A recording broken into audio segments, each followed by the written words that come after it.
হরে কৃষ্ণ, রাধে রাধে। আর S Radha Krishna creation চ্যানেলে আপনাদের সকলকে স্বাগত। আজকে আমি আপনাদের স্বর্গের রহস্য সম্পর্কে জানাবো। আমি এবং আপনারা সকলেই হয়তো ভাবেন স্বর্গে তারাই যেতে পারবে যে যারা ভগবানের নাম এবং পূজা অর্চনা করবেন, কিন্তু এরকম কখনোই হয় না। এই সব মানুষেরা কখনোই স্বর্গে যেতে পারে না। আমি এবং আপনারা সকলেই হয়তো ভাবছেন এই সব মানুষেরা যদি স্বর্গে যেতে না পারে তাহলে কারা স্বর্গে যেতে পারবে? কোন পূর্ণ অর্জন বা কর্ম করলে স্বর্গে যেতে পারা যায়? চলুন জেনে নেওয়া যাক এক সময়ের কথা। মধ্যদেশে খুবই সুন্দর একটি নগর ছিল। সেই নগরে 4 জন ব্যক্তির একসাথে মৃত্যু হয়। মৃত্যুর পর ওই 4 জন ব্যক্তি স্বর্গের দরজায় এসে উপস্থিত হয়। তাদের মধ্যে একজন ছিলেন রাজা, আর একজন ছিলেন পূজারী, এবং আর একজন ছিলেন ব্যবসায়ী, আর একজন ছিলেন শ্রমিক। তারা কেউই জানতেন না যে কে স্বর্গে যাবে আর কে নরকে যাবে। সকলেই স্বর্গের দরজা খোলার অপেক্ষায় দাঁড়িয়েছিলেন এবং তারা নিজেদের মধ্যে কথা বলছিলেন। প্রথমেই রাজা তাদেরকে বললেন, আমি একজন খুবই ভালো রাজা ছিলাম। আমি এই পৃথিবীতে নাম যশ খ্যাতি অর্জন করেছি, তাই আমার সবথেকেই সম্ভাবনাটা বেশি যে আমি স্বর্গে যাব। এরপর ব্যবসায়ী বললেন, আমি এই পৃথিবীতে থাকতে অনেক ধন সম্পদ অর্জন করেছি এবং আমি সেই ধন সম্পদ দিয়ে অনেক অনেক মানুষকে সাহায্য করেছি, সেই জন্য স্বর্গে তো আমিই যাব। এরপর পূজারী বলেন, তোমরা যে যাই বলো, স্বর্গের দরজা খুলবে শুধুমাত্র আমার জন্য, কারণ আমি দিন রাত ভগবানের সেবা করেছি, পূজা অর্চনা করেছি। তখন সকলেই মনে মনে ভাবলেন স্বর্গে মনে হয় পূজারীই যাবেন। সকলের কথা শেষ হবার পর সেই শ্রমিকের দিকে সবার নজর গেল এবং শ্রমিক কাউকে কিছু না বলে মাথা নিচু করে চুপচাপ দাঁড়িয়ে রইলেন। এরপর স্বর্গের দরজা খুলে গেল। স্বর্গের দরজায় যমরাজ এসে দাঁড়ালেন। সকলে একে একে স্বর্গের ভেতরে প্রবেশ করল। যমরাজের পাশে চিত্রগুপ্ত বসেছিল। চিত্রগুপ্তের হাতে একটি বই ছিল। সেই বইয়েতে সকলের কর্মের ব্যাপারে লেখা ছিল।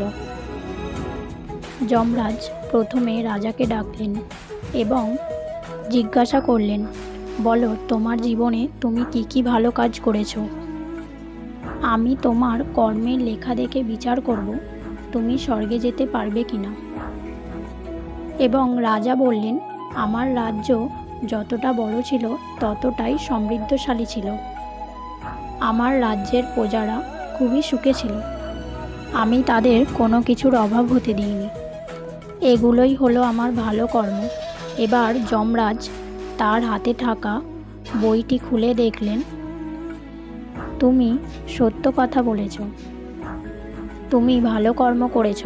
তোমার রাজ্যের প্রজারা সর্বদা সুখী ছিল, কিন্তু তোমার সাম্রাজ্যের সীমানা বাড়ানোর জন্য যত যুদ্ধ করেছ, সেই যুদ্ধের কারণে হাজার হাজার সৈনিক প্রাণ হারিয়েছে।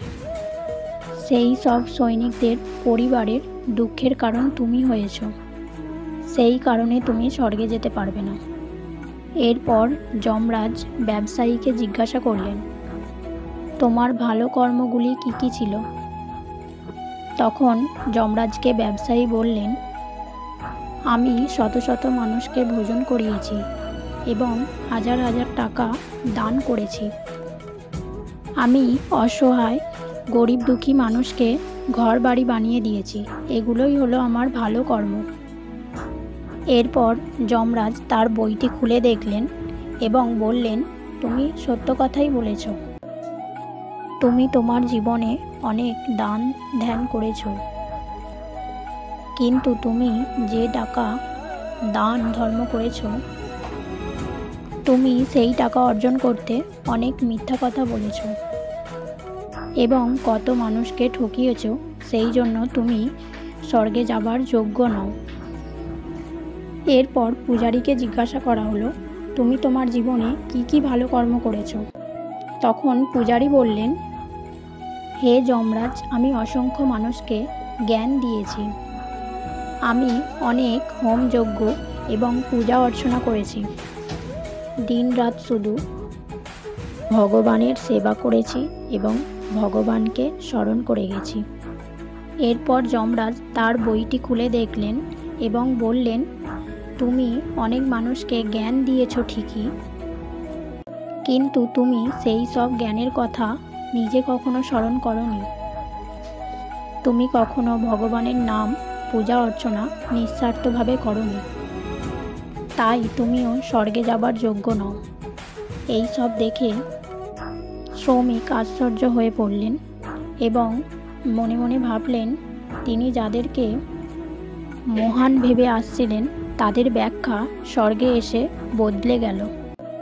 পৃথিবীতে যাদেরকে ভালো ভাবা হয়েছে, এখানে এসে তাদের কোনো গুরুত্ব নেই।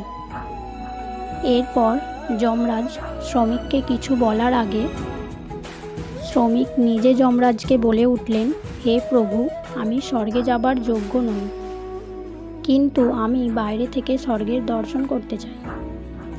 এর থেকে আমার বেশি কিছু আর চাওয়ার নেই, কারণ স্বর্গে যাওয়ার মতো আমি কোনো কর্ম করিনি। আমি শুধু সারা জীবন পরিশ্রম করে গেছি, আর যেটুকু পয়সা উপার্জন করতাম তা দিয়ে আমার পরিবারের মুখে অন্ন তুলে দিতাম। তাই দান ধর্ম করার মতো আমার কাছে সামর্থ্য ছিল না। তাই আমি অন্যের সেবা কিভাবে করতাম?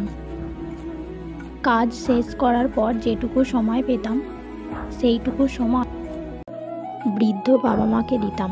এই সব করার পর কখনো কখনো আমি মন্দিরে যেতাম, আর ভগবান আমাকে যেভাবে রেখেছে তার জন্য আমি ভগবানকে ধন্যবাদ দিতাম। শ্রমিকের কথা শোনার পর যমরাজ খুবই মনোযোগ দিয়ে তার বইটি দেখলেন আর কিছুক্ষণ দেখতেই থাকলেন। যমরাজ শ্রমিককে বললেন, হে বালক, তুমি ভেবে দেখো, তুমি কখনো তো ভালো কর্ম করেছ? হ্যাঁ প্রভু, আমার অল্প অল্প মনে আছে। একদিন আমি খুবই ক্ষুধার্ত ছিলাম, আর আমি তখন খাবার খেতে যাচ্ছিলাম। ঠিক সেই সময় একটি দুর্বল কুকুর, যে ঠিকমতো হাঁটতেও পারছিল না, কুকুরটি আমার কাছে আসে আর আমার খাবারের দিকে এক দৃষ্টিতে তাকিয়ে থাকে। তখন আমি ওই দুর্বল কুকুরটিকে আমার খাবার খেতে দিই, আর সেই দিন আমি না খেয়ে শুয়ে পড়ি। দিনমজুরের কথা শোনার পর যমরাজ মুচকি হাসলেন এবং যমরাজ ওই শ্রমিককে তার সঙ্গে স্বর্গে নিয়ে গেলেন। এই ভিডিওটা থেকে আমরা একটাই শিক্ষা পাই যে নিঃস্বার্থভাবে কর্ম করা উচিত। এই নিঃস্বার্থ কর্মই আপনার বা আমার পাপকে ধুয়ে মুছে ফেলতে পারে। তাই যখনই সুযোগ পাবেন নিঃস্বার্থভাবে কর্ম করে যাবেন। হরে কৃষ্ণ, রাধে রাধে।